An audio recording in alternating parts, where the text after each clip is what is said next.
காலைதோறும் புதியவை. வலிமையும் பொறுமையும். நவம்பர் 26.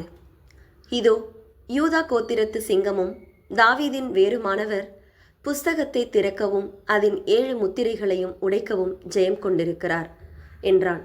வெளிப்படுத்தல் 5:5. அமெரிக்காவின் நியூயார்க் நகரத்திலுள்ள ஒரு பொது நூலகத்தின் வாயிலை கவனிப்பது போன்று 2 கல்லால் ஆன சிங்கங்கள் நிறுத்தப்பட்டிருக்கும். மார்பிள் கற்களால் செதுக்கப்பட்ட அந்த சிங்கங்கள் 1911 ஆண்டு நூலகத்தின் ஸ்தாபகர்களை கனப்படுத்தும் விதத்தில் துவக்கத்தில் அந்த சிங்கங்களுக்கு லியோ லெனாக்ஸ் என்றும் லியோ அஸ்டர் என்றும் பெயரிடப்பட்டது. ஆனால் நியூயார்க்கின் கடினமான ஒரு காலகட்டத்தில் அதன் மேயர் ஃபியோரெல்லா லஹாடியா அந்த சிங்கங்களுக்கு வலிமை மற்றும் பொறுமை என்று பெயர் மாற்றினார். நியூயார்க் மக்களுக்கு அந்த 2 சவாலான தருணத்தில் அது அவசியம் என்று கருதினர்.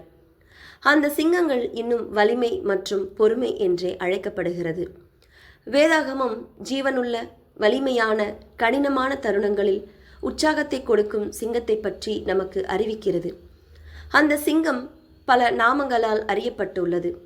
தன்னுடைய பரலோக தரிசனத்தில் அப்போஸ்தலர் யோவான் தேவனுடைய நியாய தீர்ப்பையும் மீட்பையும் கொண்டுள்ள யாராலும் திறக்கக்கூடாத ஒரு முத்திரை புஸ்தகத்தை பார்க்கிறார்.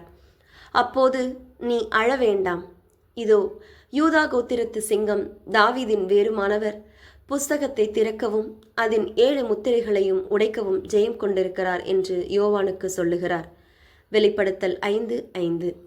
அடுத்த வசனத்தில் யோவான் புதிதான ஒன்றை காண்கிறார். இதோ அடிக்கப்பட்ட வண்ணமாய் இருக்கிற ஒரு ஆட்டுக்குட்டி சிங்காசனத்திற்கு மத்தியிலே நிற்க கண்டேன். சிங்கமும் ஆட்டுக்குட்டியும் ஒரே நபர், இயேசு.